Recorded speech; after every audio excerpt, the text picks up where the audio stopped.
इस्तेमाल करते हैं जिनके घर में मूर्ति स्थापित होती नहीं है। जैसे मेरे घर में लक्ष्मी गणेश जी की मूर्ति स्थापित है, चाहे वो चांदी की हो या संगमरमर की हो, तो वो लोग नहीं इसको इस्तेमाल करते। इस्तेमाल नहीं वो कर। करते हैं जो लोग होते हैं, वो चंद समय के लिए लाते हैं। विसर्जन करना इसलिए है कि वो उस समय की उसकी उम्र ही उतनी है, उसकी उम्र ही इतनी है, तो उसके अलावा कोई हल नहीं बचता उनके पास में। चलिए फिर कभी और बात करेंगे। बहुत बहुत अच्छा बात कही आपने, और हम इस बात को जीवन का हिसाब बनाएं तो बहुत अच्छा रहेगा। जय श्री कृष्णा। मैं श्याम, आपका दोस्त, आपका प्रेमी, आपका सखा, आप सबसे एक बार फिर मुखातिब हूँ। हम सब लोग हमारे दैनिक गीता संजीवनी संवाद के आज डे 83 में प्रवेश कर चुके हैं। डे 83 एक बड़ी यात्रा है। प्रथम, द्वितीय, तृतीय, चतुर्थ, पंचम अध्याय संपूर्ण कर चुके हैं। छठे अध्याय के 6 श्लोक कर चुके हैं।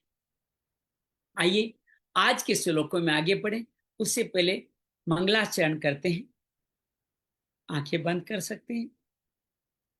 नमो भगवते वासुदेवाय।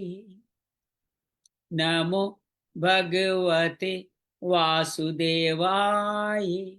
नमो भगवते वासुदेवाय। नमो भगवते वासुदेवाय। नमो भगवते वासुदेवाय। नमो भगवते वासुदेवाय। नमो भगवते वासुदेवाय। वसुदेव सुतं देवं कंस चाणूरमर्दनम देवकी परमानंदम कृष्ण वंदे जगद्गुरुं। श्री कृष्ण वंदे जगद्गुरुं। या देवी सर्वभूतेषु श्रीमद्भगवद्गीता रूपेण संस्थिता नमस्तस्यै नमस्तस्यै नमस्तस्यै नमो नमः। या देवी सर्वभूतेषु साधक संजीवनी रूपेण संस्थिता नमस्तस्यै नमस्तस्यै नमस्तस्यै नमो नमः।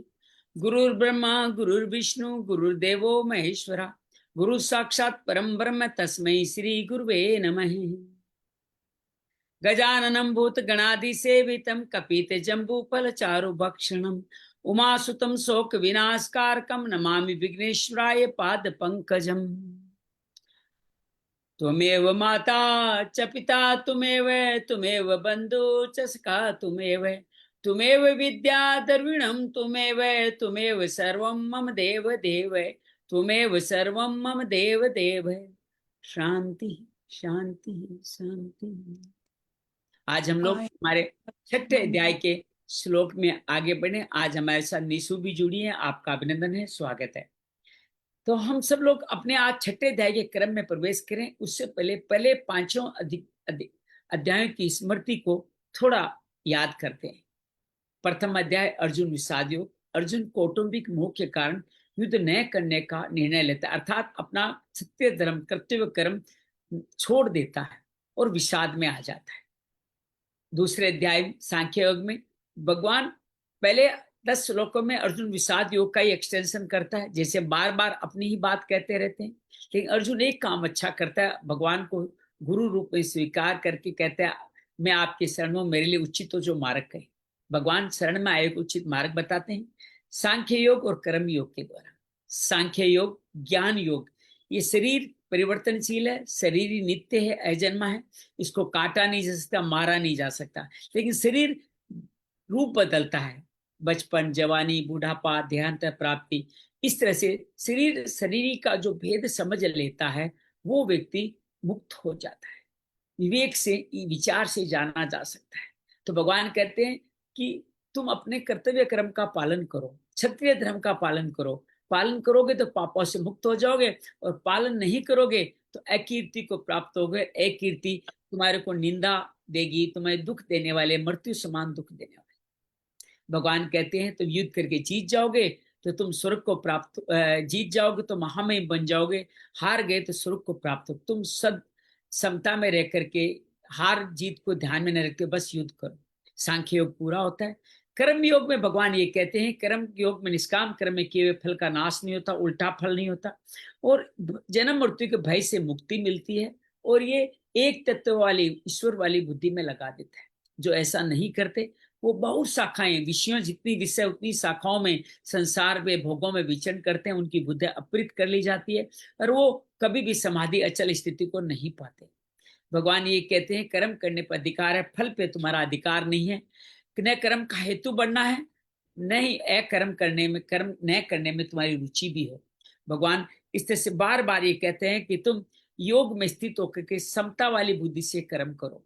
नहीं करोगे तो हीन हो जाओगे, कर्पण हो जाओगे, दीन कहलाओगे। करोगे तो कर्म की कुशलता को पा करके अनामय फल मुझको पा जाओगे। नहीं करोगे तो दलदल में फंसोगे, बुद्धि सुने सुनाए भोगों में ही लगी रहेगी और इस तरह से तुम कभी समाधि अचल होकर के इस बुद्धि को नहीं पा पाओगे। अर्जुन पूछ बैठता है कि ये स्थिर बुद्धि होती क्या है, ऐसे लोग क्या होते हैं। भगवान कहते हैं जो कामनाओं से मुक्त है, जो संतोष धन को पा चुका है, जो रागों से जिसकी स्पृहा नहीं है, जो दुखों से उद्विग्न नहीं होता, सुखों से स्पृहा नहीं, वीत राग भय क्रोध मुक्त मननशील मुनि, जिसको प्रशंसा आलोचना से कोई मतलब नहीं, जो इंद्रियों को अंतर्मुखी कर लेता है, वो ही स्थित प्रज्ञ कहलाता है। वो इंद्रियों में सीमित रहता है, इसलिए स्थित प्रज्ञ कहलाता है। जो लोग ऐसा नहीं करते, उनकी इंद्रियां उनके रसों को हर लेती है, अर्थात उन पर रस बने रहते हैं और बार बार इंद्रियों की तरफ ही लाते रहते हैं। और ऐसे वे लोगों की इस रसों की आसक्ति से कामना, कामना से क्रोध, क्रोध से मूढ़ता, मूढ़ता से उनका विवेक, चित्त नाश, चित्त नाश से विवेक शून्य हो जाता है और वो राग कर्ता भाव से राग द्वेष में स्थित होकर इंद्रियों के अंदर ही विचरण करते रहते हैं। और जो लोग ऐसा नहीं करते, उनके सभी दुखों का नाश होकर के वो शांति को, परम को प्राप्त कर जाते हैं। जिनकी ऐसी बुद्धि भावना नहीं, वो कभी उनको शांति नहीं बनती और उनकी ये इंद्रियां मन और बुद्धि को वैसे हर देती जैसे वायु नाव को डगमगा देती है। तो भगवान ये कहते हैं जिनकी प्रज्ञा प्रतिष्ठित है, उनकी इंद्रियां इंद्रियों में विचित करती है और कहते हैं वो हमेशा जागृत रहते हैं। बाकी सब लोग जागृत भी सोए रहते हैं क्योंकि भोगों में लिप्त रहते हैं। भगवान कहते हैं समुद्र की भांति उनके जीवन में इन भोगों का कोई असर नहीं पड़ता, अर्थात कम जलाए, ज्यादा जलाए, अच्छा जल, बुरा जल, इनको कोई फर्क नहीं पड़ता और वो कामों से मुक्त होकर निष्प्रय, कामा निरंकार होकर शांति को प्राप्त होते हैं। ऐसे व्यक्ति हमारे मुझ के अंत मुझको ही पाते हैं। इस अध्याय में अर्जुन पूछता है कि दोनों में से कल्याणकारी मार्ग कौन सा है। तो भगवान कहते हैं दोनों मार्ग मेरे द्वारा ही कहे गए, ज्ञान योग, कर्म योग के लिए कर्म योग। भगवान कहते कोई भी व्यक्ति कर्मों का आरंभ करे बिना मुक्ति नहीं पा सकता। कर्मों के त्याग से किसी को सिद्धि नहीं मिली है। त्रिगुणों के वश में होने के कारण हमें हर पल हमें काम करना ही पड़ता है, कर्म करना ही पड़ता है। जो इंद्रियों को तो हटपूर्वक रोक लेते हैं, लेकिन मन से विषयों का विचरण करते हैं, वो मिथ्याचारी। भगवान कहते हैं तुम एकर्ता भाव से नियत कर्म, सेवा कर्म, कार्यम कर्म, पुण्य कर्म, स्वधर्म, यज्ञ कर्म करो, यही मुक्ति देने वाला है। बाकी सारे कर्म बंधन में बांधने वाले हैं। भगवान कहते हैं मैंने ब्रह्मा के माध्यम से आपको रचा, आप ताकि आप यज्ञ करो, सेवा कार्य करो। यज्ञ से तुम्हें और साधन मिलेंगे, उससे तुम और लोगों को उन्नत करो, लोग तुम्हारी मंगल कामना करके तुम्हें उन्नत करेंगे। ऐसे एक दूसरे उन्नत करते हो तुम मुक्ति को पा जाओ। भगवान कहते हैं जो इस तरह से यज्ञ करते हैं वो मुझको पाते हैं, जो नहीं करते हैं वो चोर कहलाते हैं, अर्थात मेरी दी हुई सामग्री का मिसयूज करते हैं। भगवान ये कहते हैं इन यज्ञों का अमृत जिनको पिलता है वो उनके जीवन के सारे कलमश खत्म हो जाते हैं, और जो ऐसा नहीं करते वो पाप ही खाते हैं, पाप ही पकाते हैं। कहते हैं हमारी उत्पत्ति अन्न से, अन्न वर्षा से, वर्षा जल से, जल यज्ञ से। यज्ञ अर्थात सेवा कर्म। यज्ञ में ब्रह्म है, ब्रह्म में ही मैं स्थित हूँ, यही वेदों में कहा गया है, यही मैं स्थित हूँ। जो इस सृष्टि चक्र को इसी तरह निरंतर चलाते हैं वो मुझ में स्थित हो जाते हैं, और जो ये सृष्टि चक्र तोड़ देते हैं वो व्यर्थ ही जीवन जीते हैं, अर्थात अघायु पापी कहलाते हैं। जो ये सृष्टि चक्र चलाते हैं आत्मरत और होकर संतुष्ट रह करके उनको कोई कार्य करना नहीं बाकी रहता। वो कुछ भी कार्य न करे तो भी उनका जीवन चलने वाला है, लेकिन वो कर्ता भाव छोड़ करके सब भूतों को इस कर्म में लगाने के लिए, उनको प्रेरित करने के लिए कार्य करते रहते हैं। ऐसे जनक आदि सिद्धों की बात भी की गई कि ये भी अपने जैसा आचरण है वैसा ही प्रमाण देते हुए लोगों को प्रेरित करते थे कि आप इस तरह से कार्य करो। मुझे भी कोई कार्य करना बाकी नहीं, भगवान कहते हैं कोई अप्राप्य नहीं, फिर मैं सावधान होकर के सेवा कार्य, लोक संग्रह कार्य करता हूँ, ताकि मुझको देख करके लोग नए कार्य करने की प्रेरणा न ले ले, वो वर्ण संकर न बन जाए। तो भगवान इस तरह से कहते हैं, जो इस तरह से कर्म कार्य करते हैं वो मुझ में स्थित होते हैं, लोक संग्रह करने वाले, बाकी कर्ता भाव से नष्ट हो जाते हैं। इनकी बुद्धि में कोई भेद नहीं होता। ये अज्ञानियों को भी अपने साथ लेते हैं, उनको भी काम करने के लिए प्रेरित करते हैं। प्रकृति के गुणों के अधीन होकर के बाकी लोग अहंकार विमूढ़ता कर्ता भाव से कार्य नहीं करते। और जो गुणा गणेश वर्तनता है, इंद्रियों वर्त रही है, कार्य करते हैं, वो मुक्त हो जाते हैं। उनको चाहिए कि वो दूसरे लोगों का भी मार्गदर्शन करें। जो अभी इस रास्ते में कम चले हैं उनको विचलित नहीं करें। भगवान अपना मत बताते हैं कि मेरा मत है कि मेरे में समर्पण करके विवेक के द्वारा निराशी निर्मम निसंताप होके दोष दृष्टि निरत श्रद्धा पूर्वक मेरे मत का पालन करने वाला मुक्त हो जाएगा। जो ये नहीं मत का पालन करेगा वो धीरे धीरे इस मत को नहीं मानेगा, वो नष्ट हो सकता है। भगवान कहते हैं इस तरह से प्रकृति के अधीन होकर के जो कार्य करता है वो फलों में आसक्त होता रहता है। उनकी ये कर्ता भाव उनके इंद्रियों को अपने में ही विचरण करती है, राग द्वेष में आकर के वो इंद्रियों के मत में आकर के और अपने रास्ते से हट जाते हैं, गिर जाते हैं। भगवान कहते हैं अपने धर्म में मरना भी श्रेयकारी है और पर धर्म में अर्थात सेवा कार्य न करना भयावह है। अर्जुन कहते हैं लोग ऐसा क्यों नहीं करते? भगवान कहते कामना के कारण। कामना उनके ज्ञान को ढक लेती है, उनके ज्ञान का नाशन करते हैं। महापापी है, महावेरी है, दुख देने वाली है, तुम इसको मार डालो। भगवान कहते हैं शरीर से इंद्रिया सशक्त है, इंद्रिय से मन, मन से बुद्धि, और तुम इस बुद्धि को अगर कामना में लगाते हो तो तुम्हारा पतन हो जाएगा। महापापी इसी कामना को कहा, इसको मारने को कहा। भगवान चतुर्थ अध्याय में आकर के पूरा कर्मयोग का इतिहास बताते हैं। षष्टिकार में मैंने सूर्य का, सूर्य ने अपने पुत्र विश्वान को, विश्वान ने विश्वत मनु को, मनु ने इक्ष्वाकु अपने पुत्र को, जनक आदि अनेक राज सिद्धियों राजर्षि होते हुए परंपरा चलती रही। बीच में परंपरा लुप्त हो गई। तुम मेरे शिष्य हो इसलिए तुम्हें मैं उत्तम रहस्य की बात कहता हूँ। अर्जुन पूछता है कि आप तो हमारे समय के, आपने कब कह दिया? अर्जुन कहते हैं तेरे मेरे, भगवान कहते हैं तेरे मेरे कई जन्म हो चुके हैं, मैं तो जानता हूं तुम्हें याद नहीं है।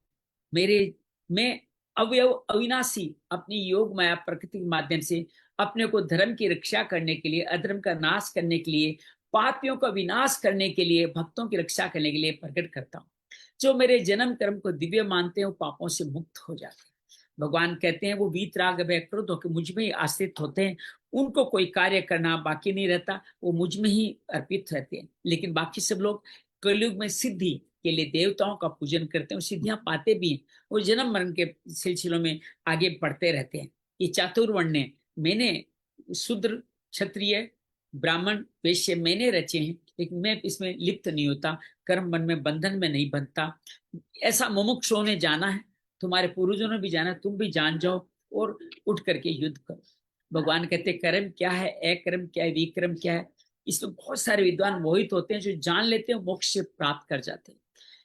अकर्ता भाव से निष्काम कर्म करना ही अकर्म है, और एक कर्म में कर्म देखें, कर्म में अकर्म देखें। विक्रम निषिद्ध कर्म जो तमस के अधीन होकर हम लोग करते हैं। हम सब लोग ये कर्म करते हुए कार्य करते हैं, लेकिन जो कामनाओं के संकल्प में कार्य करते रहते हैं उनको भी ज्ञान अग्नि द्वारा पंडित लोग उनको आगे बढ़ा सकते हैं।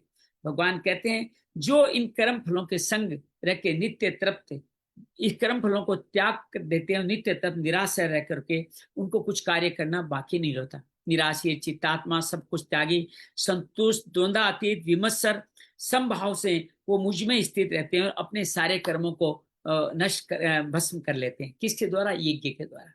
ब्रह्म यज्ञ की प्रक्रिया ब्रह्म है, दाता ब्रह्म है, कर्ता ब्रह्म है और भोक्ता ब्रह्म है, विधि ब्रह्म है, सामग्री ब्रह्म है और फल भी ब्रह्म है। देव यज्ञ सबको देवता समान मानना, अर्थात जिनके सब में भगवत दर्शन करना। ब्रह्म यज्ञ सेवा कार्य करना, इंद्रियों को इंद्रियाग्नि में हवन करना, विषयों से अलग कर देना और विषयों को सद कार्य में लगाना, विषयों को सदबुद्धि में लगाना, और इस तरह से इंद्रियों को नियंत्रित करते कुंभक लगाते हुए अष्टांग योग के द्वारा वो मुक्त हो जाते हैं। द्रव्य यज्ञ करते हैं, तपो यज्ञ करते हैं, योग यज्ञ सेवा कार्य करते हैं, ग्रंथों का अध्ययन करते, स्वाध्याय करते हैं, ज्ञान यज्ञ भी करते हैं, तीक्ष्ण व्रत करते हैं।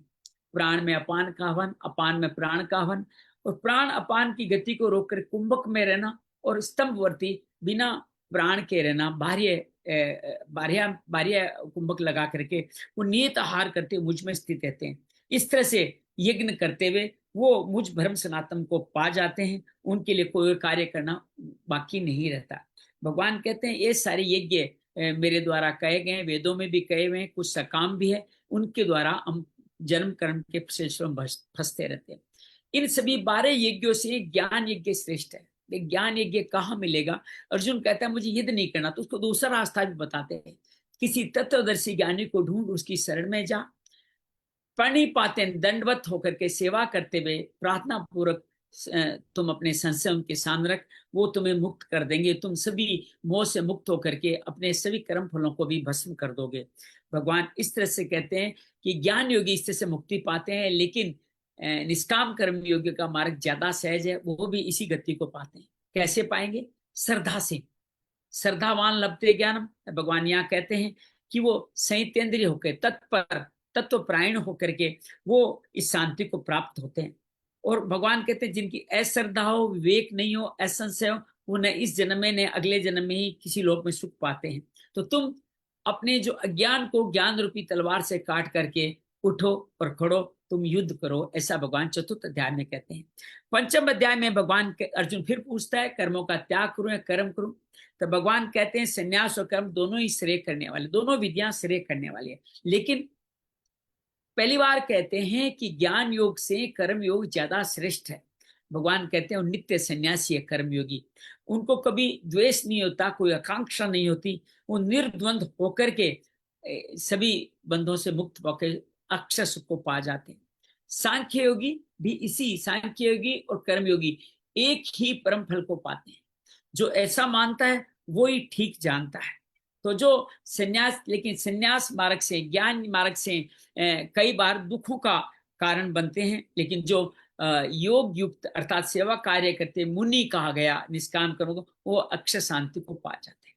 उनका और प्रशंसा करते हैं निष्काम कर्मयोगी को, योग युक्त सेवा कार्य करते हुए क्या करते हैं? विशुद्ध आत्मा हो जाते हैं, विजित आत्मा, शरीर मन बुद्धि को जीत लेते हैं, जितेंद्रिय इंद्रियों पर भी नियंत्रण होता है, सभी में सर्वभूतात्मा भूतात्मा, सभी में ईश्वर देखते हुए वो किसी कार्य में लिप्त नहीं होते।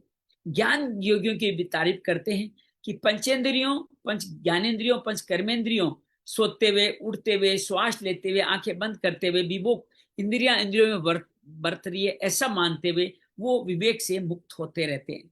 भगवान यहाँ कहते हैं कि वो जो कर्म योगी है वो इतने इस तरह से कार्य करते हैं अकर्ता भाव से कि उनको कोई पाप लगता ही नहीं। जैसे कमल के पत्ते को पानी नहीं स्पर्श करता, इसलिए उनको पाप भी स्पर्श नहीं करते। वो अपने काया मन बुद्धि को इस कार्य में लगा देते हैं और इस तरह से वो कर्म करते हुए अपने आप को शुद्ध कर लेते हैं। जो कर्म फलों से युक्त होते हैं उनको शांति त्याग देते हैं, उन्हीं को शांति मिलते हैं, और जो इसमें युक्त होते हैं उनको कभी भी शांति नहीं मिलती। तो सभी कर्मों को मन से करते हुए इस 9 द्वारों वाली देही में इंद्रियों को वश में करके जो कार्य करते हैं उनको कोई कार्य करना बाकी नहीं रहता, सिर्फ लोक संग्रह के लिए कार्य करते हैं। कर्म फल का संयोग उनके स्वभाव में नहीं आता, और इस तरह से वो किसी तरह का भगवान कहते हैं न तो मैं अच्छे कर्म में मदद करता हूँ, न आपको अधो कर्म में आपको धकेलता हूँ। ये सब कुछ आपके प्रारब्ध के आधीन होने के कार्य करते हैं, और जो ऐसा करते हैं वो जंतु है, अर्थात पशु समान भोग योनि जीते हैं। तो भगवान ऐसे कहते हैं इस ज्ञान के द्वारा तुम अपने इस अज्ञान को मार डालो और अपने आप को प्रकाशित कर दो सूर्य के समान। भगवान कहते ऐसा करके तुम्हारी बुद्धि मुझ में स्थित हो जाएगी, तुम मेरे प्राण हो जाओगे, तुम्हारा दोबारा कभी जन्म नहीं होगा, क्योंकि तुम हमारे सारे जीवन के कलमशों को काट दोगे। ऐसा व्यक्ति कैसा होता है? विद्या विनय संपन्न होता है। वो ऐसा व्यक्ति विद्या विनय संपन्न ब्राह्मण और चांडाल में फर्क नहीं देखता, समदर्शी है, गाय कुत्ते हाथी में समदर्शी रहता है। और इस तरह से वो अपने मन को जन्म के समय, प्रलय के समय समभाव में रहते हुए निर्दोष होकर के वो मुझ भ्रम में स्थित हो जाता है। भगवान इस तरह से कहते हैं कि वो इस तरह से मुझको पा लेता है, उसको लिए प्रिय अप्रिय कुछ नहीं रहता, स्थिर बुद्धि वाला वो ब्रह्म में स्थित होकर मुझको ही पाता है। बाहरी स्पर्श बाहर के शरीर से जुड़े हुए स्पर्श से मुक्त होता है। उसकी आत्मा जब भी किसी का सेवा कार्य करती है, उसकी आत्मा में सात्विक सुख होता है और वो धीरे धीरे ब्रह्म योग में स्थित होता है, अक्षर सुख अर्थात मुझको पा जाता है। इस प्रकार वो भोगों से, दुख योनियों से मुक्त हो जाता है और वो इसी तरह मुझे में ही रमन करता रहता है। उसके जीवन में इस शरीर से जुड़े हुए कोई कार्य वेग, काम, क्रोध आदि के वेग उसको नहीं टच करते। वो हमेशा सुखी न रहे, अर्थात जंतु नहीं रहता, वो सुखी पुरुष बन के रहता है। वो उसकी अंतर आत्मा में भी अंतर ज्योति अर्थात मैं प्रकाशित होता हूँ और ब्रह्म निर्वाण को प्राप्त होता है और ब्रह्म भूत के रूप में ही आगे प्रवेश कर जाता है। भगवान कहते हैं इस ब्रह्म निर्वाण को प्राप्त करते हुए सारे कलमशों को क्षीण कर देता है। उसके मन छिन्न द्वेधा, उनमें कोई द्वंद्व नहीं रहता और सर्व सब लोगों के हित में वो लगा ही रहता है। मैं अंजलि से निवेदन करूंगा 26, 27, 28, 29 श्लोक करें और फिर छठे अध्याय का प्रथम, द्वितीय, तृतीय श्लोक भी करें। तो आज 10 श्लोक हम पढ़ने वाले हैं, तो 26वें श्लोक से अंजलि से निवेदन कर रहा हूं कि वो पढ़े।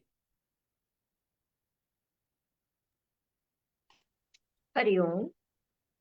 काम क्रोध वियुक्तानां यतीनां यतचेतसाम् अभितो ब्रह्मनिर्वाणं वर्तते विदितात्मनाम् स्पर्शान् कृत्वा बहिर्बाह्यांश्च चक्षुश्चैवान्तरे भ्रुवोः प्राणापानौ समौ कृत्वा नासाभ्यन्तरचारिणौ यतेन्द्रियमनोबुद्धिर्मुनिर्मोक्षपरायणः विगतेच्छाभयक्रोधो यः सदा मुक्त एव सः भोक्तारं यज्ञतपसां सर्वलोकमहेश्वरम् सुहृदं सर्वभूतानां ज्ञात्वा मां शान्तिमृच्छति। ॐ तत्सदिति श्रीमद्भगवद्गीतासु उपनिषत्सु ब्रह्मविद्यायां योगशास्त्रे श्रीकृष्णार्जुन संवादे कर्म संन्यास योगो नाम पंचमोऽध्यायः। आइए इन 4 श्री श्लोकों को सब एक बार पढ़ लेते हैं। काम क्रोध से मुक्त होते हैं, मुख्य रूप से यही तो बात कही है। कामना क्रोध का कारण है, उससे मुक्त होकर के वो ब्रह्म निर्वाण में स्थित होकर मुझको जान जाते हैं। भगवान कहते हैं उनके बाहर के कोई भी सुख, अब भगवान यहाँ ध्यान योग के बारे में बताते हैं कि बाहर से अपने मन को अंदर लाएं, अंदर ला करके श्वासों को देखते हुए नासिका के अग्रभाग में और फिर प्राण अपान में सम करते हुए अपनी भ्रुकुटी पे स्थित हो जाएं और यहाँ पे देखते हुए आप अपने मन बुद्धि को अर्थात प्रत्याहार करते हुए मन बुद्धि को भी नियंत्रित करके हुए मुनिर मोक्ष, मननशील मुनि की तरह मोक्ष प्रायण हो जाएं। तो आपकी इच्छा भय क्रोध से मुक्त होकर के आप सदा के लिए मुक्त हो जाओ। भगवान कहते हैं इस तरह से कार्य करते हुए, यज्ञ करते हुए सब लोग मुझ में महेश्वर को पाते हुए आप शांति को प्राप्त कर जाते हैं। छठे अध्याय में प्रवेश करते हैं। अंजलि से निवेदन, पहले 3 श्लोक पढ़ें।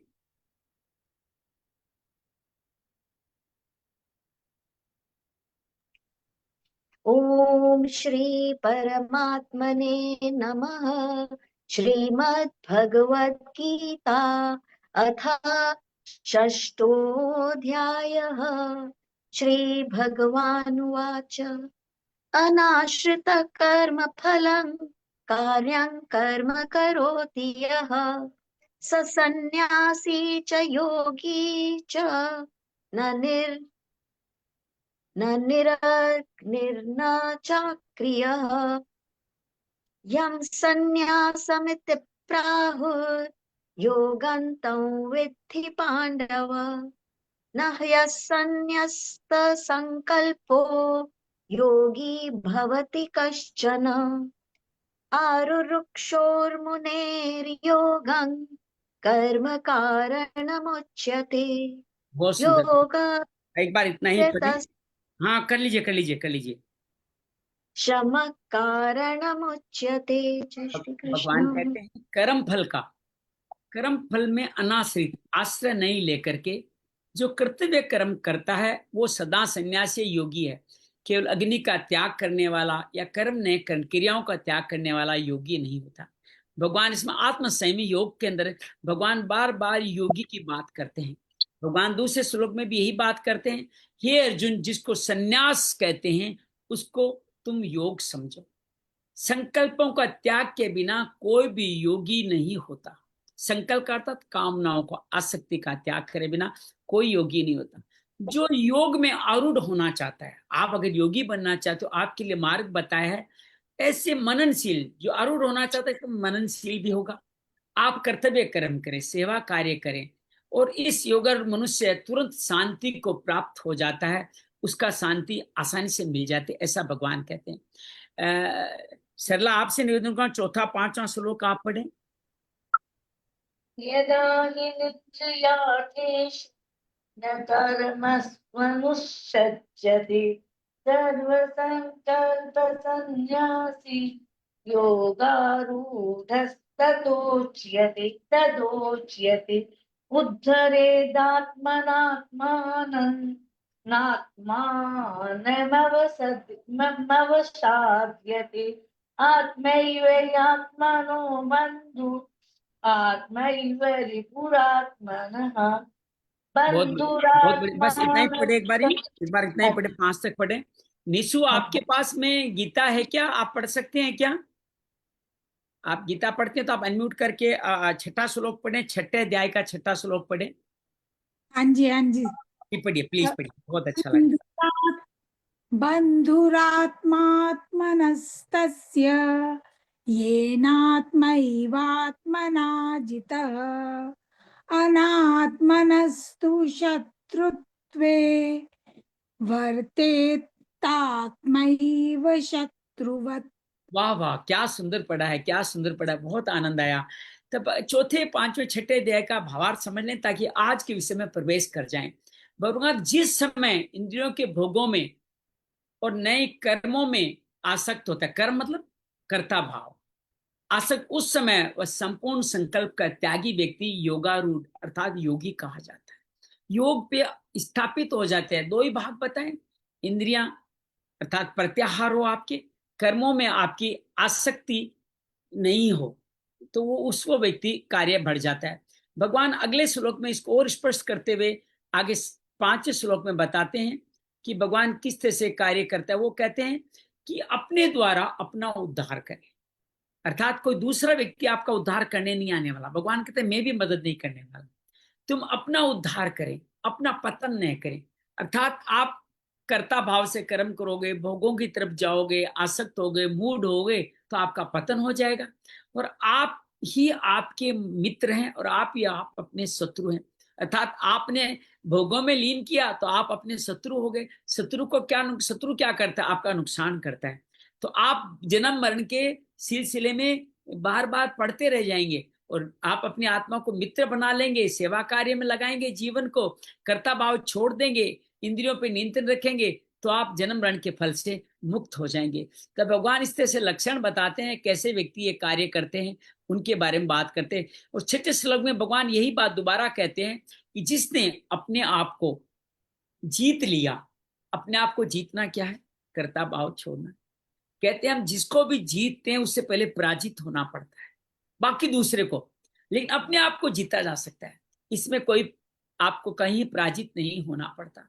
उन जिन्होंने अपने आप को जीत लिया है उनके लिए आप ही अपना बंधु है। तुम ही हो बंधु, तुम ही हो सखा। किसके लिए? हमारे लिए। मैं ही बंधु, मैं ही सखा हूं। जिसने अपने आप को नहीं जीता है उस अनात्मा की आत्मा ही शत्रुता में बर्ताव करती है। आत्मा के साथ आपके सूक्ष्म शरीर के जो राग द्वेष है वो चिपक करके, क्लेश चिपक करके अगले जन्म का आपका जन्म तय कर देते हैं। यही शत्रुता है, इसे बर्ताव करते हैं। तो बड़ा सुंदर चरित्र चित्रण चल रहा है और गीता के हर एक श्लोक हमें पूर्णता की तरफ लाए। अब इस श्लोक में भगवान कहते हैं कि आप जब विजय प्राप्त कर लोगे तो कैसा होगा। विजय प्राप्त लोगों की यहाँ ये रहनी बताते हैं। जितात्मन प्रशांता प्रशांत से परमात्मा समाहित है, शीतोष्ण सुख दुखेशु तथा मान अपमान्यु। आपको लगेगा ये वापस स्थिर प्रज्ञ के ही गुण बता रहे हैं। तो भगवान यही तो कहना चाहते हैं कि ये करोगे तो तुम्हें ये मिलेगा। भगवान यही बार बार बता के हमें उसकी तरफ प्रेरित कर रहे हैं। जितात्मन है, जिसने अपने आप पर विजय प्राप्त करनी है, मन बुद्धि चित्त अहंकार, उसे अनुकूलता प्रतिकूलता सुख दुख मान अपमान से निर्विकार मनुष्य को परमात्मा नित्य प्राप्त है। बड़ा सहज मार्ग है। सुख दुख में संभाव हो, और आप शीत उष्ण में अनुकूलता प्रतिकूलता में संभाव रखो। इसको तप योग भी कहा था।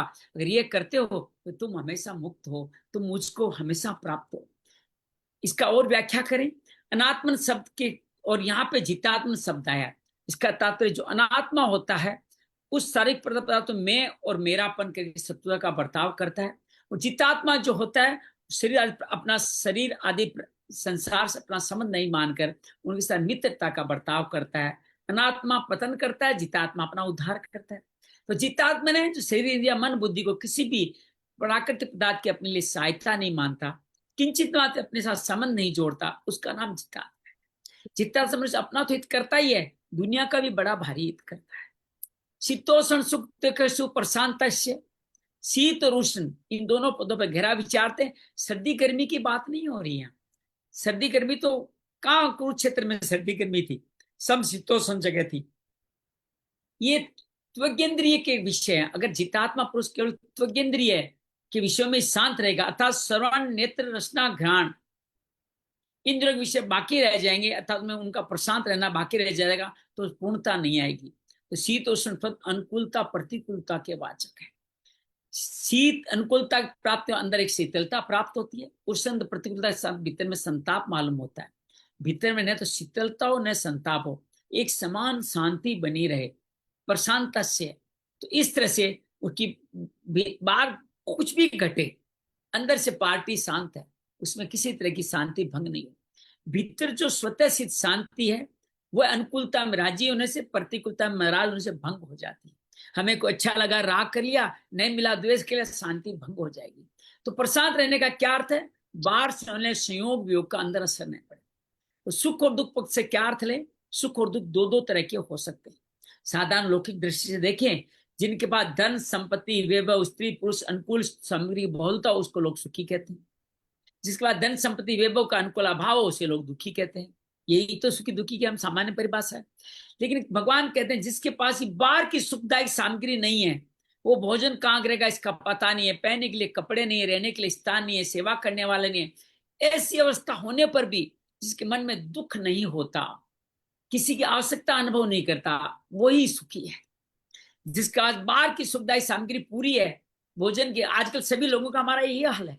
सब कुछ साधन है, बहुत पैसा है, बहुत कपड़ा है, मकान है, सब कुछ है, फिर भी रात दिन चिंता रहती है मेरी सामग्री कहीं नष्ट न हो जाए, ये कायम कैसे रहे और कैसे बढ़े। दौड़ता रहता है, कहाँ दौड़ना है, कितना भागना पता नहीं। तो जो बाहर की सामग्री रहने पर भीतर से दुखी होता है वो दुखी कहलाता है। तो ये बहुत सुंदर परिभाषा सुख और दुख की भगवान यहाँ पे देते हैं। इस प्रकार दो प्रकार सुख दुख कहने का तात्पर्य क्या है? बाहर की सामग्री को लेकर सुखी दुखी होना, भीतर की प्रसन्नता खीनता को लेकर सुखी दुखी होना। गीता में जहां सुख दुख में सम होने की बात की है, वहां बाहर की सामग्री में सम रहने के लिए कहा है। जैसे सम दुख सुख है, शीतोष्ण सुख दुखेषु समय, सुख दुख से रहित होने की बात आई है, वहां भीतर की प्रसन्नता और खिन्नता से रहित होने के लिए कहा। द्वंद्वेर विमुक्ता सुख दुख संजय, जहां सुख दुख में, ये 15वें अध्याय में भी भगवान कहेंगे, 12वें में भी कहेंगे, जहां सुख दुख में सम होने की बात हुई है, सुख दुख की सत्ता तो है, वो है, पर उसका असर नहीं पड़ता। सुख दुख से रहित होने के बाद सुख दुख की सत्ता ही नहीं, इससे चाहे बाहर सुखदायक सामग्री प्राप्त होने, भीतर सम होना चाहिए, चाहे भीतर से सुख दुख से रहित होना चाहिए। दोनों का तात्पर्य एक ही है कि सम भी भीतर से है और रहित भी भीतर से। या शीत उष्ण सुख दुख में प्रशांत रहने की बात की। अनुकूलता से सुख होता है, अनुकूल वेदिनियम सुखम, प्रतिकूलता से दुख होता है, प्रतिकूल वेदिनियम दुखम। इसलिए अगर शीत उष्ण का अर्थ अनुकूलता प्रतिकूलता ले लिया जाए तो सुख दुख कहना व्यर्थ हो जाएगा। सुख दुख कहने से शीत उष्ण कहना व्यर्थ हो जाएगा, क्योंकि सुख दुख अनुकूलता प्रतिकूलता के ही वाचक है। तो इसके द्वारा भगवान अनुकूलता प्रति को लिया जाए तो भगवान ये कहना चाहते हैं क्रियमाण, इस वर्तमान में जो कार्य करते हैं क्रियमाणान कर्म करते हैं, पूर्ति आपूर्ति सिद्धि असिद्धि को लिया जाए तो पदों की सार्थकता सिद्ध हो जाए। तो भगवान ये कहते हैं प्रारब्ध के कारण हमें बहुत सारे अनुकूल परिस्थितियां प्रारब्ध के कारण मिलती है। हमने अच्छा कर्म किया, हम अच्छा धन कमा रहे हैं, और प्रारब्ध के कारण ही नुकसान भी होता है, प्रतिकूल परिस्थिति आती है। तो चाहे क्रियमान की तात्कालिक सिद्धि असिद्धि हो, दोनों में निर्विकार बना रहे। तो प्रारब्ध से मुक्ति का यहाँ तरीका बताते हैं, क्या निर्विकार बने रहे। इस प्रकार ये अर्थ ठीक दिखता है। पहले चौथे श्लोक में कहा था नेन्द्रियार्थेषु अनुसज्जते, तो भगवान उसी को यहाँ कहते न कर्म से अनुसज्जते कहा था, वहीं सुख दुख की बात कही गई थी। तथा मान अपमान योग, इस तरह से मान अपमान में भी प्रशांत है, कोई शंका न करे। मान अपमान भी तो प्रारब्ध का फल है। ऐसी कोई शंका करता है तो वो भी अनुकूल प्रतिकूल में अलग से क्यों कहा गया? तो भगवान ने अलग से इसलिए लिया है कि शीत उष्ण तो अनिच्छा देवेच्छाकृत प्रारब्ध का फल है, पर मान अपान परेच्छाकृत प्रारब्ध का फल है, अर्थात दूसरों के प्रारब्ध का फल है। ये परेच्छाकृत का मान बढ़ाई में होता है, निंदा स्तुति आदि में भी होता है। मान अपान तो निंदा स्तुति लेना चाहे तो ले सकते हैं। भगवान एक संत कहते हैं कि जब आप किसी की निंदा करते हो तो आप अपने पुण्य खर्च करते हो, और किसी का अगर प्रशंसा करते हो तो आप उसके पाप कम करते हो, अपने पाप कम करते हो। तो बड़ा अद्भुत है ये। तो कर्म योगी दूसरों जो एक मान प्यार में सम रहता है, किंचित मात्र भी शांति का फर्क नहीं पड़ता।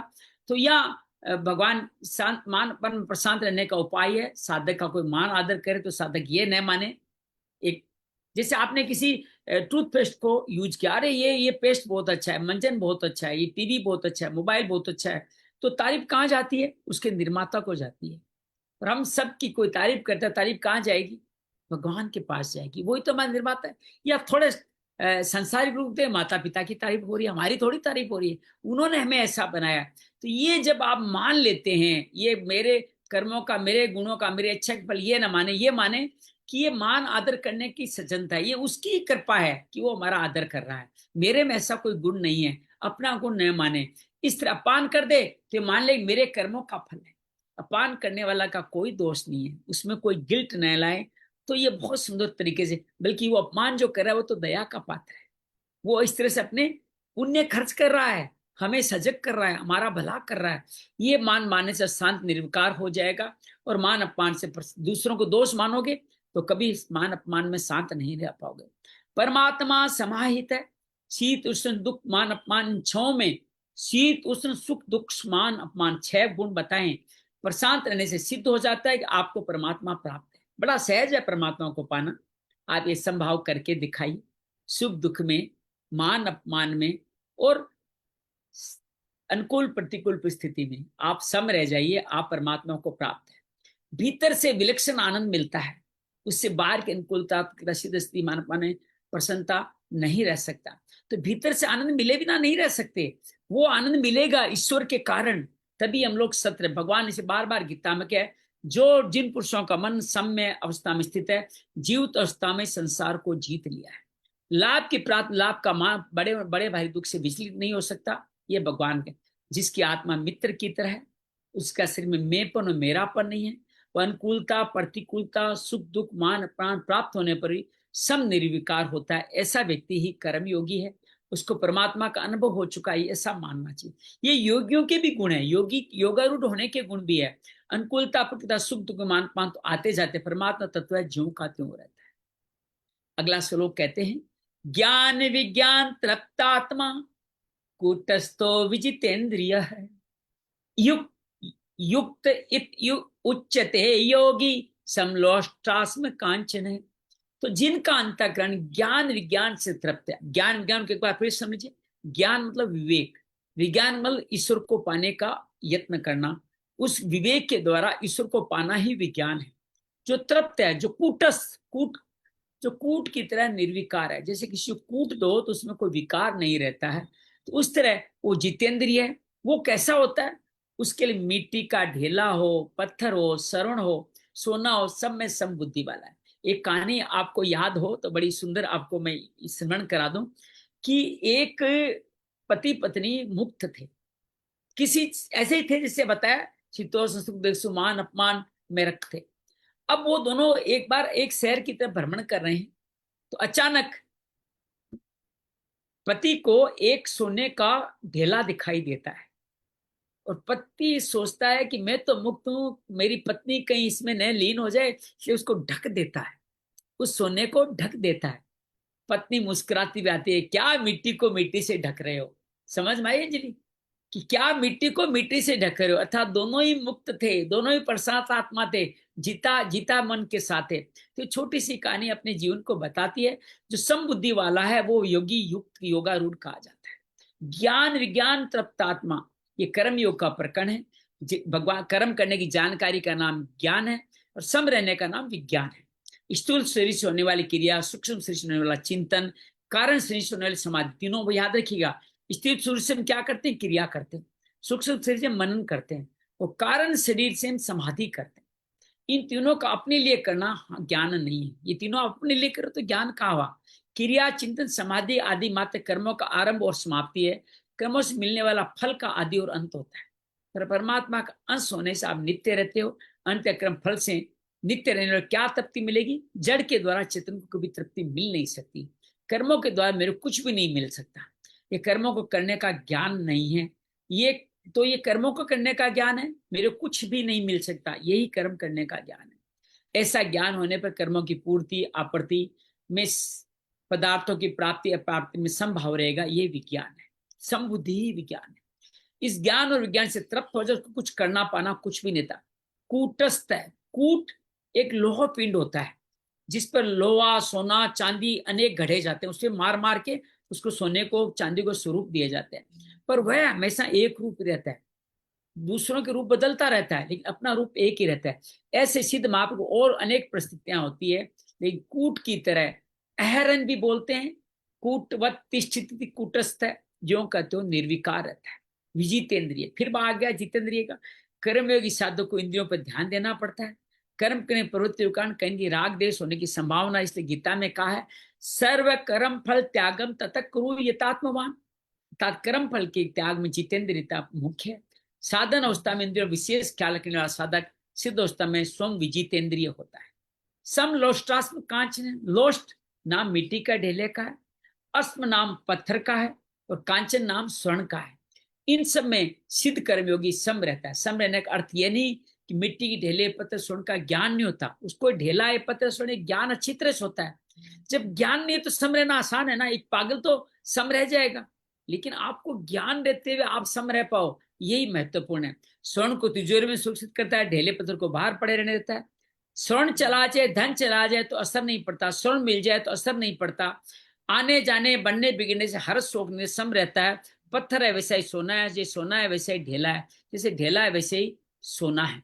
तो भगवान ये बार बार कहते हैं इनमें से कुछ भी चला गया तो क्या, कोई बिगड़ गया तो क्या, कोई विकार नहीं पैदा होता। इनका मूल्य प्रकृति से संबंध रखते हुए ही प्रतीत होता है। प्रकृति से संबंध घट गया, आप कैसी ऐसी जगह चले गए, या सोना लेके आप चांद पे चले गए, वहां सोने का कौन मोल देगा? कोई वैल्यू नहीं। हो सकता है वहां सोने से बहुमूल्य धातुएं वहां बिखरी पड़ी हो। तो ये वहीं तक मोल है जब इसका हम प्रकृति के पदार्थों का समझ जोड़ते हैं, तब तक उनके साथ जुबाड़ दृष्टि पदार्थ उत्पन्न नष्ट होने वाले स्वभाव पर रहती है। इसके कारण उसके सोना और ढेला से उस पर कोई फर्क नहीं पड़ता, ये अन्यता बनी रहती है। तो भगवान ये बात कहते हैं स्वतः सिद्ध पर समता उसमें स्थित रहती है। युक्त इत उच्यते योगी, ऐसा ज्ञान विज्ञान से तृप्त निर्विकार जितेंद्रिय सम बुद्धि वाला सिद्ध कर्म योगी युक्त योगारूढ़ समता में स्थित कहा जाता है। क्या क्या भाव बताए? ज्ञान विज्ञान से तृप्त निर्विकार जितेंद्रिय सम बुद्धि वाला कर्मयोगी समता में स्थित कहा जाता है। 9वें श्लोक में भगवान फिर कहते हैं सुहन मित्रार्युदासीन मध्यस्थ द्वेष्य बंधुसु साधुस्वपि च पापेषु संबुद्धिर विशिष्यते। यहाँ बड़ा शब्द है। सुहन मित्र वेरी उदासीन मध्यस्थ द्वेष्य, ये सारे संबंध के प्रकार हैं। कई आपका प्रेमी होता है, मित्र होता है, कोई बैरी होता है, कोई तटस्थ रहता है, जैसे विषम तटस्थ रह गए थे, कोई मध्यस्थता कराता है। भगवान श्री कृष्ण मध्यस्थता कराने भी गए थे। द्वेष से और संबंधियों में तथा साधु आचरण करने वालों में, पापेसु पाप आचरण करने वालों में समबुद्धि वाला मनुष्य विशिष्ट श्रेष्ठ है। अर्थात आपके मित्र हो, आपका बैरी हो, आपसे उदासीन हो, आपका मध्यस्थ हो, आपसे द्वेष रखने वाला हो, आपका संबंधी हो, चाहे साधु हो या पाप आचरण, सब में समबुद्धि वाला मनुष्य विशिष्ट है। तो इसी समबुद्धि को दोबारा भगवान स्पष्ट कर देते हैं। समता पदार्थों में समता बताई, अब व्यक्तियों में समता बता रहे हैं। व्यक्तियों में समता बताने का तात्पर्य है वस्तु तो अपनी तरफ से कोई क्रिया करती नहीं, सोना तो कुछ कहेगा नहीं मैं सोना हूं, लेकिन व्यक्ति तो कहेगा ना मैं ऐसा हूं वैसा हूं, तो उसके लिए समबुद्धि रखना थोड़ा कठिन है। तो वो तुरंत मन क्या बताए, में तुरंत का क्या बताए आप, है। तुरंत का क्या बताए आप, तुरंत मित्र उदासीन मतलब सुरन मन क्या होता है?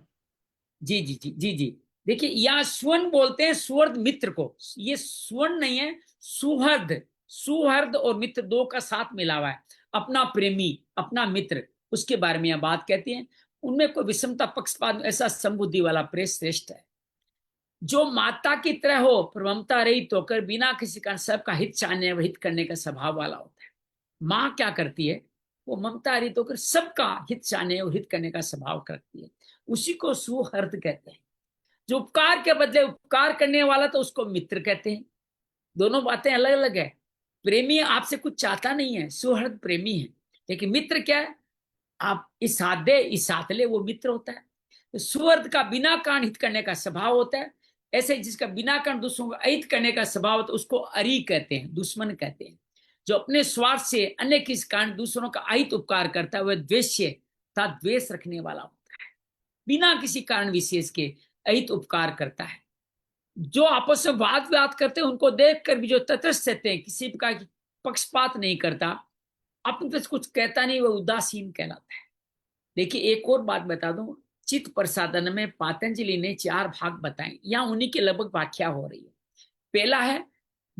पहला है मैत्री, दूसरा करुणा, तीसरा मुदिता और चौथा उदासीन। तो ये 4 भाव उन्होंने इसमें यहाँ बताए हैं।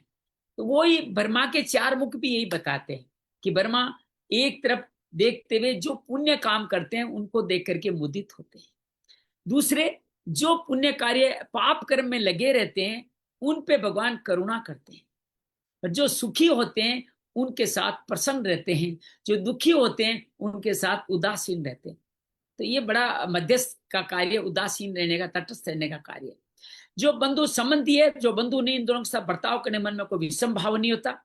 किसी पुत्र ने कोई बुरा काम किया है तो दोनों को समान दंड देता है। देखिए हमारी गीता की शुरुआत कहां से हुई, धृतराष्ट्र जो दोनों के पिता थे, लेकिन वो पांडु पुत्र कहते थे, अगर दोनों को अपना बेटा मान के राज्य बांट लेते युद्ध नहीं होता। ये समभाव उनमें नहीं, दूसरों के पुत्रों को अपने समान नहीं माना, समान दंड नहीं दिया, तो उसको कोई अच्छा काम किया तो उनको पुरस्कार देने से उसका कोई पक्षपात नहीं होता, अपने बेटों को जितना देता उतना दूसरे को देता है। कल एक घटना घटी, अंजलि आपके महाराष्ट्र से जुड़ी हुई है। गडकरी जी को सब जानते ही, बहुत दिनों से इथेनॉल की बातें कर रहे थे कि इथेनॉल लाइए, मैं इसकी फैक्ट्री लगाइए, आपको इससे बहुत मुक्ति मिलेगी। उनके बेटे ने उनकी बात सुनी, इथेनॉल की फैक्ट्री लगाई, 13 करोड़ की कंपनी 700 करोड़ की बन गई एक साल में।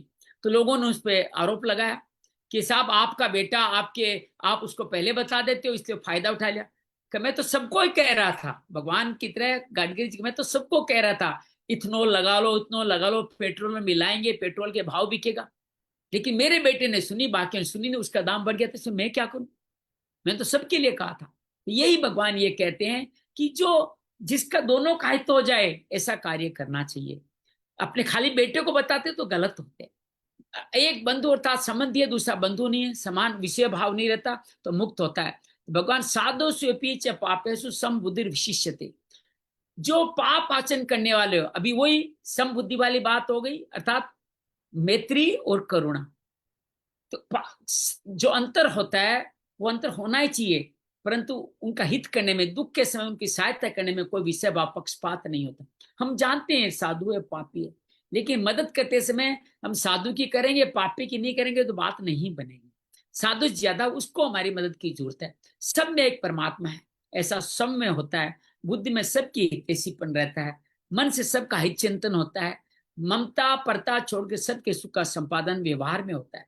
विषम बुद्धि अधिक रखने की संभावना है और समबुद्धि होना विशेष है। समबुद्धि हो जाए तो फिर सब जगह समबुद्धि हो जाती है।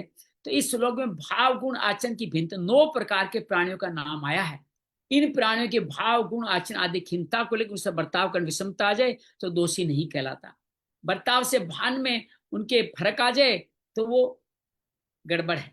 परमात्मा ही परिपूर्ण है, इस भाव में कोई फर्क नहीं आना चाहिए। अपनी तरफ से सेवा, सबकी सेवा बन जाए, भावों में कोई अंतर आना चाहिए। जिस किसी मार्ग से तत्व बोध हो जाए, जिससे भी समबुद्धि हो जाए, किसी से पक्षपात नहीं होकर समान रीति से सेवा करने से हित का भाव हो जाता है। भगवान संपूर्ण प्राणियों के सुहृद है। भगवान एक बार तो कह ही चुके हैं, मैं पापी से पापी का चेत दुराचारो, आगे भी कहेंगे, उनकी मुक्ति कर दूंगा।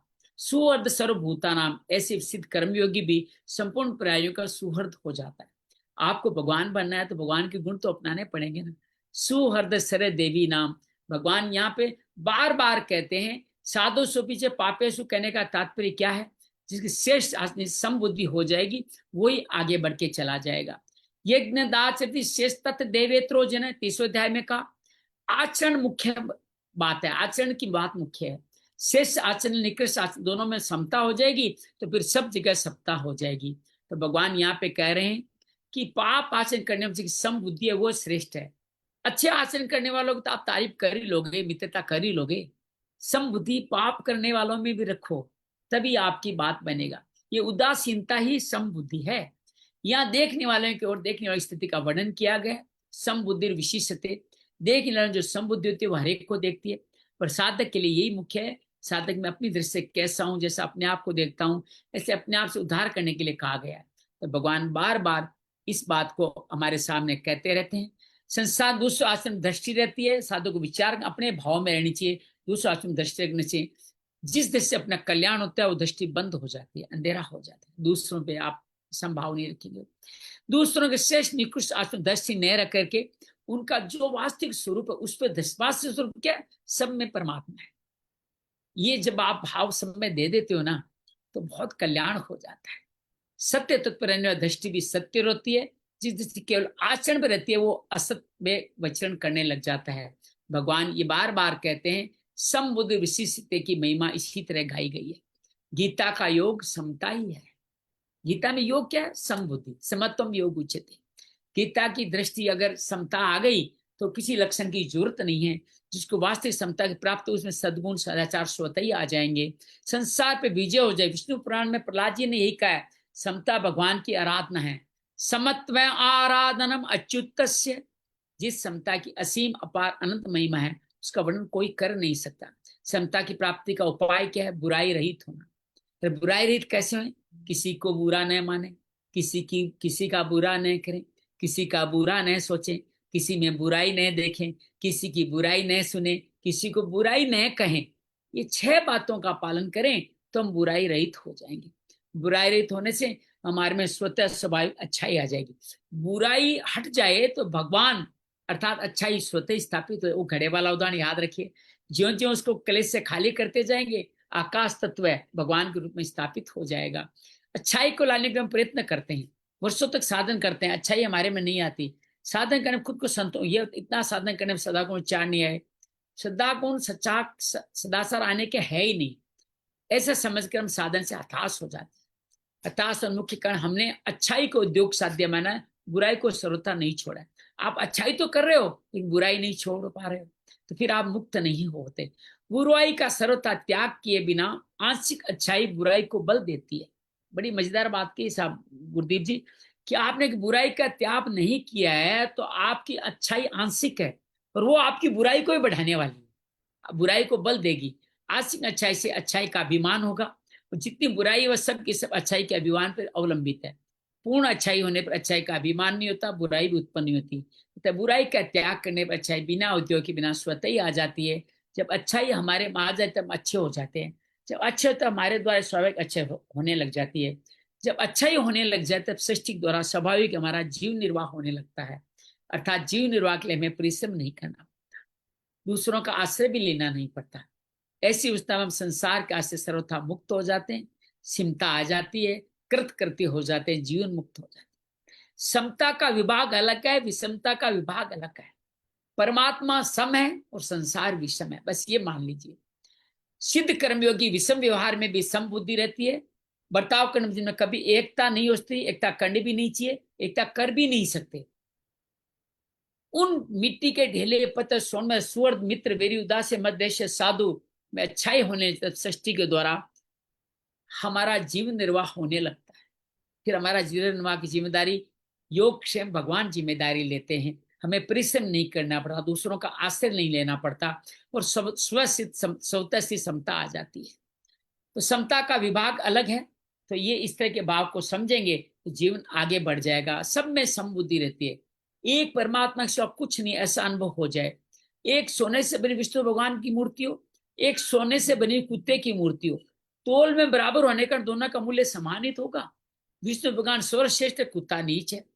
इस तरह बाहरी रूप को देखे दोनों बड़ा भारी फर्क है, पर सोने को देखे दोनों में कोई फर्क नहीं है। इससे संसार में कोई मित्र, कोई शत्रु है, कोई महात्मा है, कोई दुरात्मा है, कोई अच्छा है, कोई मंदा है, कोई सज्जन है, कोई दुष्ट है, कोई सदाचारी है, कोई दुराचारी, कोई धर्मात्मा है, कोई पापी है, कोई विद्वान है, कोई मूर्ख है। सब बाहरी दृष्टि से, पर तत्व से देखें तो सब के सब एक भगवान ही है। एक भगवान ही अनंत रूपों में प्रकट हुए हैं। तो मैं तो कहता हूं कि भगवान दुराचारी के रूप में हमारी परीक्षा लेने आते हैं कि आइए परीक्षा दीजिए, आपको अपग्रेड कर दें क्या, ये बताइए। आपने वहां संभाव नहीं रखा तो परीक्षा में फेल हो गए। मनुष्य जानकर मनुष्य उनको पहचान ले, दूसरा नहीं पहचानता। भगवान ने अनंत रूप में प्रकट हुए। स्नान करते समय साबुन लगा दर्पण देखें, शरीर बहुत बुरा भद्दा दिखता है, ये सुनो। कहीं फपोले दिखेंगे, कहीं लकीरें दिखेगी, ऐसा मन में दुख तो नहीं होता, कैसी बीमारी हो गई? कारण कि भीतर में भाव है कि ऊपर से ऐसा दिख, जल डालते सब साफ हो जाएगा। ऐसे इससे परमात्मा के स्वरूप है, ऊपर से अलग अलग स्वभाव दिखता है। ये परमात्मा के स्वरूप अपने राग द्वेष के कारण अलग अलग दिखते हैं। तो भगवान दूसरे श्लोक में कर्मयोग विशेषता बात की थी, वही बात यहाँ समबुद्धि विशेषित शब्द से कही है। समबुद्धि वाला मनुष्य निर्लिप्त होता है, निर्लिप्त रहता है। निर्लिप्त होने से योग होता है, लिप्त होने से ही भोग होता है। समबुद्धि तीनों योगों में, पर कर्म योग में विशेष है, क्योंकि भौतिक साधना होने से कर्म योगिक साधन में विषमता ज्यादा होती है। जो समता कर्म योग से प्राप्त होती है, वही समता ध्यान योग से भी प्राप्त होती है। इसलिए भगवान ध्यान योग का प्रकरण आप आरंभ करेंगे और ध्यान योगियों के लिए कल प्रेरणा देंगे। आसन की विधि क्या है, फल से आहार कैसा करें, युक्त आहार कैसा करें। कल बहुत सुंदर बातें होगी 10वें 11वें योगियों के लिए। लेकिन आइए हम आज का बात आगे बढ़ाते हैं। अंजलि से निवेदन करते हैं आप तीनों श्लोक को पढ़ें और फिर उनका भावार्थ जैसा समझ में आया वैसा हम सबके साथ में आप शेयर करें तो बहुत बढ़िया रह जाएगा। तो 7वां 8वां 9वां श्लोक अब अंजलि हमारे सामने पढ़ने जा रही है। चित्तात्मनः प्रशान्तस्य परमात्मा समाहितः शीतोष्णसुखदुःखेषु तथा मानापमानयोः ज्ञानविज्ञानतृप्तात्मा कूटस्थो विजितेन्द्रियः युक्त इत्युच्यते योगी समलोष्टाशमकाञ्चनः सुहृन्मित्रा प्रियुदासीना मध्यस्थ द्वेष्य बन्धुषु साधुषु अपि च पापेषु समबुद्धिर्विशिष्यते। जय श्री कृष्ण। ऐसे क्या भावार्थ है इनका? तो इसमें 7वें श्लोक में भगवान ने शरीर मन और इंद्रियों को जीतने से क्या फल मिलता है इसके बारे में अर्जुन को कहा है कि अर्जुन, सर्दी गर्मी हो या सुख दुख हो, मान अपमान में जो अपने मन के अंदर की वृत्तियां भली भांति, जो अपने मन की वृत्तियों को भली भांति शांत कर लेता है, तो ऐसी आत्मा वाला जो ऐसा पुरुष जितात्मनः, मतलब ऐसी आत्मा वाले पुरुष के ज्ञान में परमात्मा सब प्रकार से स्थित हैं। उसके ज्ञान में परमात्मा के सिवा अन्य कुछ है ही नहीं, ऐसा वो अर्जुन को बोलते हैं। ऐसा कहिए शीत उष्ण न कहें, गर्मी सर्दी का मतलब ये अनुकूल प्रतिकूल परिस्थिति कहें। गर्मी सर्दी को अनुकूल प्रतिकूल परिस्थिति कहा है भगवान ने यहाँ पे, वो ध्यान रखें। आगे बढ़े। हाँ, अनुकूल प्रतिकूल परिस्थिति में। फिर आगे वो कहते हैं, अम, अभी आगे उन्होंने परमात्मा को प्राप्त, जिस पुरुष ने परमात्मा को प्राप्त कर लिया उसके क्या लक्षण होते हैं, इसका वो महत्व बताते हुए इसका वर्णन करते हैं कि जिसका अंतःकरण ज्ञान यानी कि विवेक से, ज्ञान विज्ञान से तृप्त है, जिसकी स्थिति विकार रहित है, जिसकी इंद्रियां भली भांति, जिसने अपनी इंद्रियों को पूर्ण रूप से भली भांति जीत लिया है, उसके लिए मिट्टी, पत्थर, स्वर्ण सब समान रूप हैं। सबको वो समान रूप से देखता है। ऐसा योगी मुझे, भगवान परमात्मा को प्राप्त कर लेता है। फिर बहुत आगे उन्होंने कहा कि सुहृद यानी कि स्वार्थ रहित, जिसका हित, सबका हित करने वाला जो इंसान है, मित्र है, वैरी, उदासीन, द्वेष और बंधुगणों में, धर्मात्माओं में, पापियों में सब समान भाव रखने वाला है, वो अत्यंत श्रेष्ठ मनुष्य है। बहुत ऐसा। बहुत। चलिए आप सरला से निवेदन करें, आप 2 श्लोक पढ़ें, 7वां और 8वां। तीनों श्लोक का भाव थोड़ा अलग अलग होने पर भी मुख्य भाव एक ही है जी। 7वां। चितात्मन प्रशान्तस्ते परमात्मा समाहितः शीतोष्ण सुख दुःखेषु तथा मानापमानयो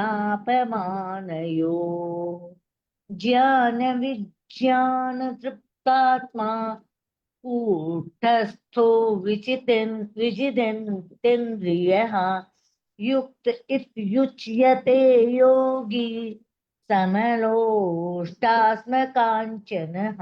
क्या कहते हैं भगवान दोनों श्लोकों में? में भगवान कहते हैं जो योगी जो व्यक्ति अपने मन और इंद्रियों में विजय प्राप्त कर लेता है, वह अनुकूलता और प्रतिकूलता, सुख दुख, मान सम्मान से भी ऊपर उड़ जाता है और मनुष्य को परमात्मा में नित्य प्राप्त हो जाता है वो। और फिर कहते हैं कि जो योगी मन से शांत है और ज्ञान विज्ञान से तृप्त है और कूट की तरह निर्विकार है, जितेंद्रिय है, और जो मिट्टी, ढेला, पत्थर और सोना सबको समान रूप से देखता है, ऐसे योगी सब में समबुद्धि वाला है, उसे ही योगी माना जाता है। बहुत बढ़िया। फिर कहते हैं 8वां में कि माता की तरह प्रेम करने वाला, मित्र, वेरी, उदासीन मतलब जो निष्पक्ष मतलब बिना भावना के, और मध्यस्थ मतलब बिचौलिया, देश से सगा संबंधी और सगे संबंधी में किसी प्रकार का भेद नहीं करता। मतलब साधु आचरण मतलब अच्छा काम करने वाले, और जो बुरा काम करते हैं वो सब में समान समबुद्धि वाला श्रेष्ठ मनुष्य होता है। बहुत बढ़िया। गुरदीप जी, आप 9वां श्लोक पढ़ें।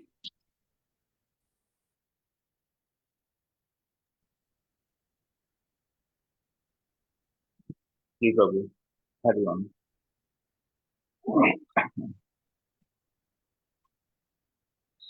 सुहृन् मित्रार युदासीन मध्यस्थ द्वेष बंधुषु साधुष्वपि च पापेषु समबुद्धि विशिष्यते।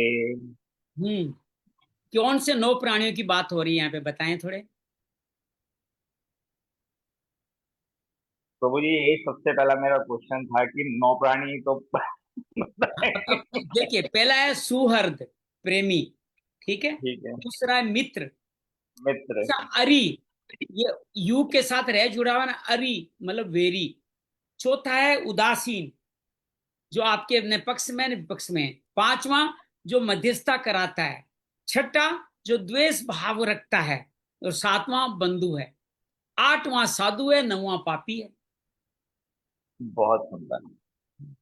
तो ये 9 बताए, सुहृद, मित्र, वैरी, उदासीन, मध्यस्थ, द्वेष करने वाला और संबंधों में तथा साधु आचरण करने वाला, पाप आचरण करने वाला, में भी जो इंसान अपने आप को समबुद्धि के अंदर रखता है, ना ही वो ईर्ष्या करने वाले से ईर्ष्या करता है, ना ही वो मित्र से द्वेष करता है, ना मित्र के साथ मित्र होता है, जो उसके साथ वैरी होता है उसके साथ भी समभाव रखता हुआ होता है। बहुत ऐसा स्थिर मनुष्य वो प्रभु को प्राप्त होता है। ना उसके लिए मिट्टी और सोना दोनों ही एक ही समान होते हैं, उसके अंदर वो फर्क नहीं करता। इसके अंदर सम बुद्धि का होने का बड़ा अच्छा उपाय परमात्मा ने बताया कि सम बुद्धि असीम है, अपार है और इसकी महिमा बड़ी अपरंपार है। उसके लिए बहुत 6 रास्ते बताए गए। बहुत बढ़िया, बहुत बढ़िया। किसी को निशु, बुरा ना आपको तो माने। अच्छा लगता है वो श्लोक पढ़े, 7वां ही पढ़ ले, बहुत सुंदर श्लोक है, 7वां ही पढ़ ले। और भी कोई है? बस एक और है, निशु जी हैं वो पढ़ेंगी थोड़ा, अच्छी अच्छी। 7वां पढ़े। अनम्यूट करें अपने आप, अनम्यूट नहीं किया आपने। हाँ बोले, अब बोले। मनः प्रशान्तस्य परमात्मा समाहितः शीतोष्ण दुःख सुख दुःखेषु तथा मानापमानयोः। क्या भावार्थ लगाएंगे आप इसका? इसका कि कोई भी परिस्थिति हो, चाहे सुख है चाहे दुख है, उसमें अगर जो समान रहता है, शांत रहता है, जब उसको गुस्सा आए तो वो गुस्सा नहीं करता, और जब वो दुखी है तो वो दुख मतलब दुखी नहीं हो जाता, उसके लिए सुख दुख सब मायने नहीं रखते, वो अपने आप में शांत रहता है। और जैसी परिस्थिति है उसको भगवान की परिस्थिति मान के मतलब अपना अपना कार्य करता रहता है, अपना कर्म करता रहता है। ऐसा पुरुष अ,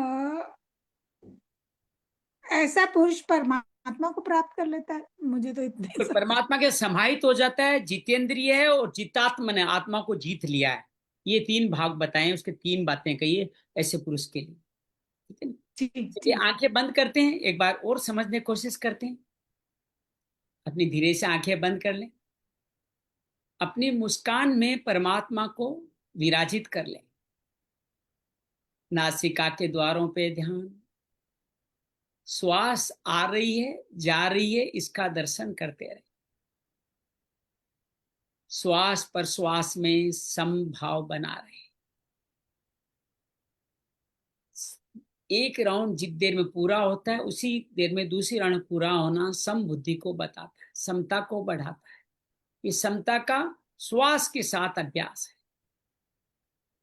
ऐसे ही शरीर की संवेदनाओं के साथ राग द्वेष को समभाव से देखना शरीर के साथ समता का अभ्यास है।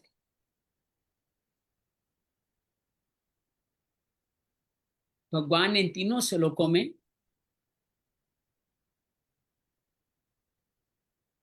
व्यक्ति वस्तु परिस्थिति 3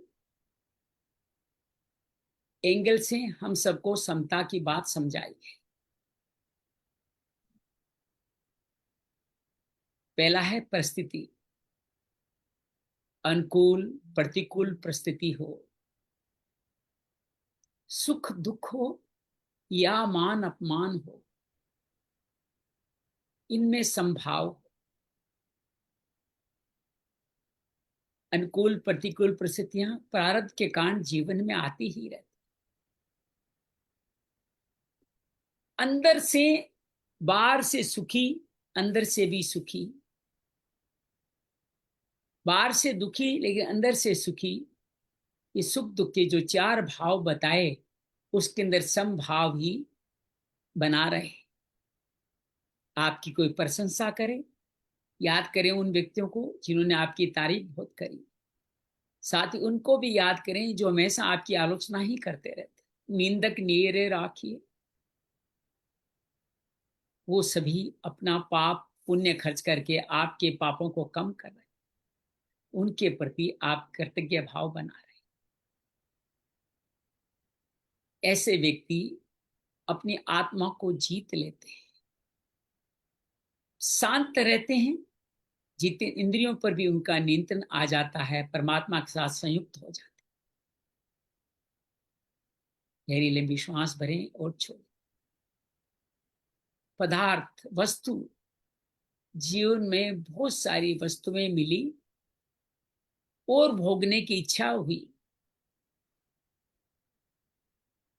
मिली तो भी संभाव, न मिली तो भी संभाव। नहीं मिली तो आकांक्षा नहीं हो, मिल गई तो राग नहीं हो। सोना हो या मिट्टी हो या पत्थर हो,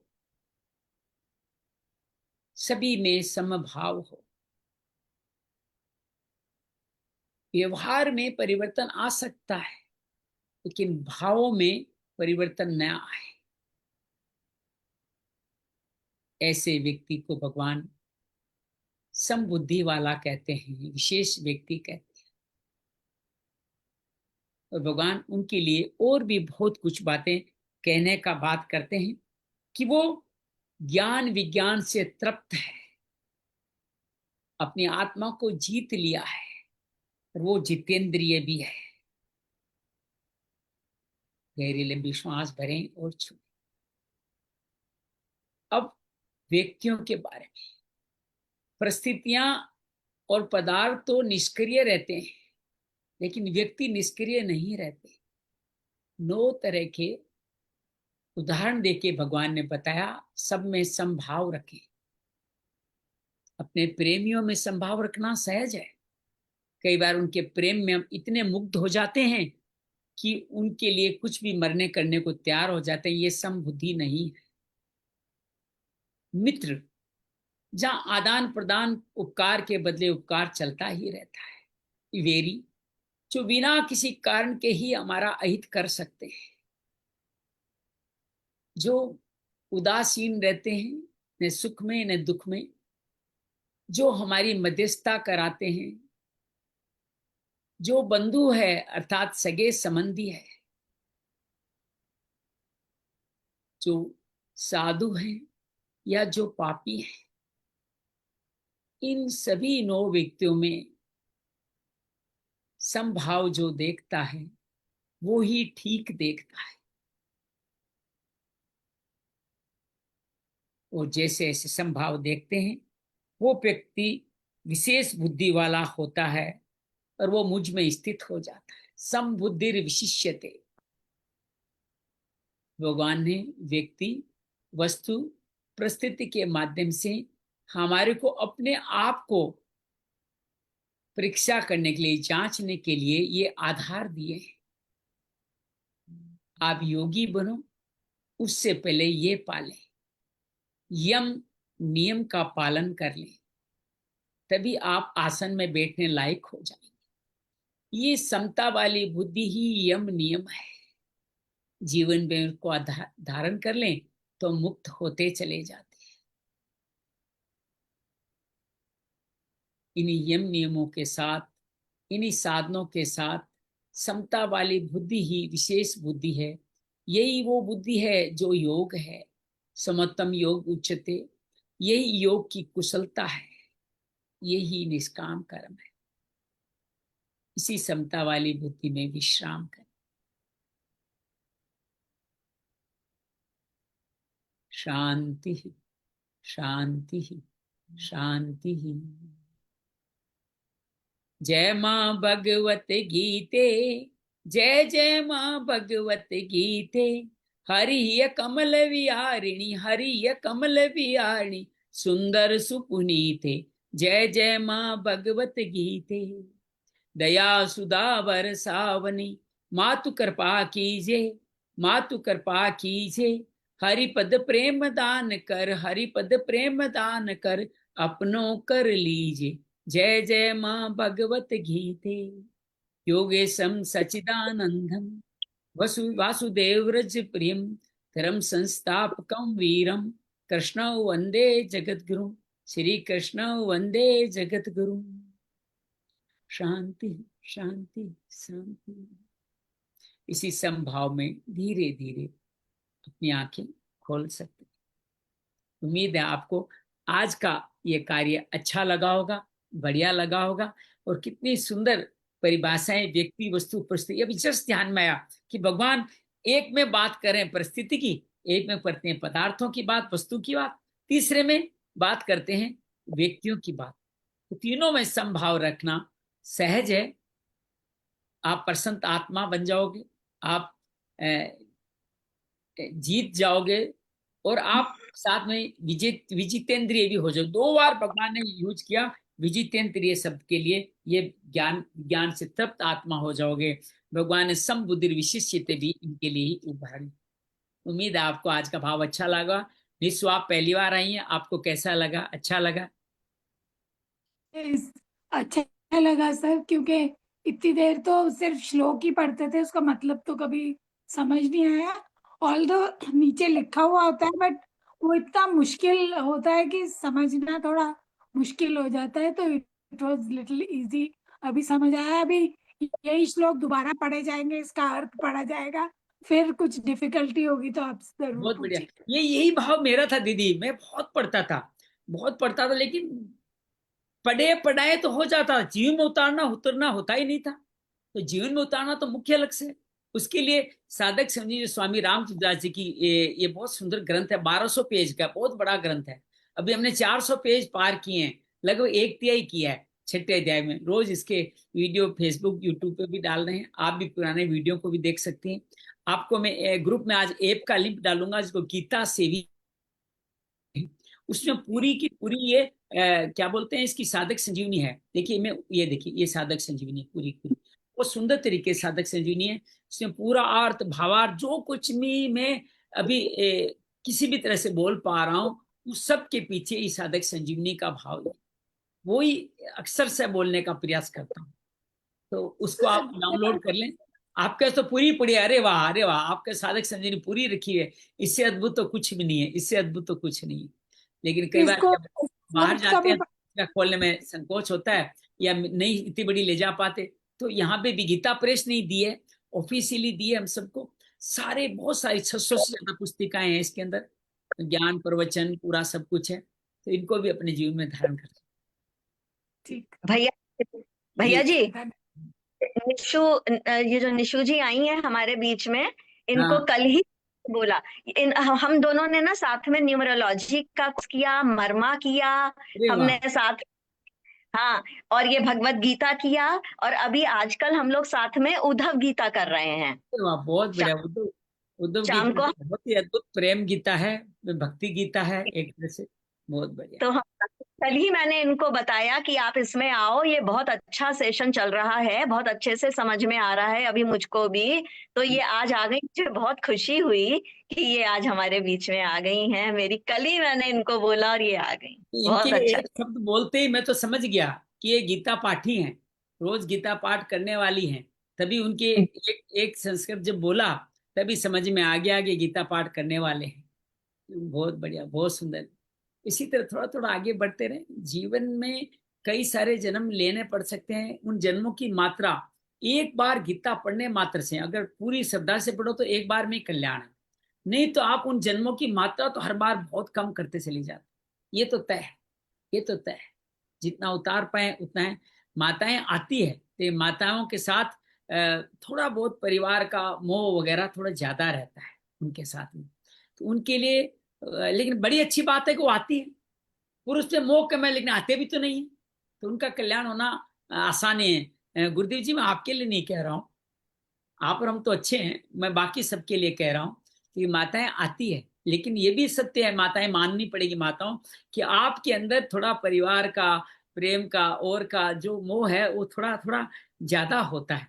तो उसी में से मुक्त हो जाए, थोड़ा और आगे बढ़ के चलेंगे। भगवान माताओं के लिए बहुत कुछ कहने वाले हैं। धरती क्षमा आदि कई गुणों की बातें भगवान आगे करने वाले हैं। बहुत बहुत ऐसे धन्यवाद, बहुत बहुत आभार। जिम्मेदारियां भी तो होती हैं, घर की जिम्मेवारियां भी होती हैं। यस यस, होती है। लेकिन उसमें संभाव रख के करके देखिए ना, वो जिम्मेदारियां सहज हो जाएगी।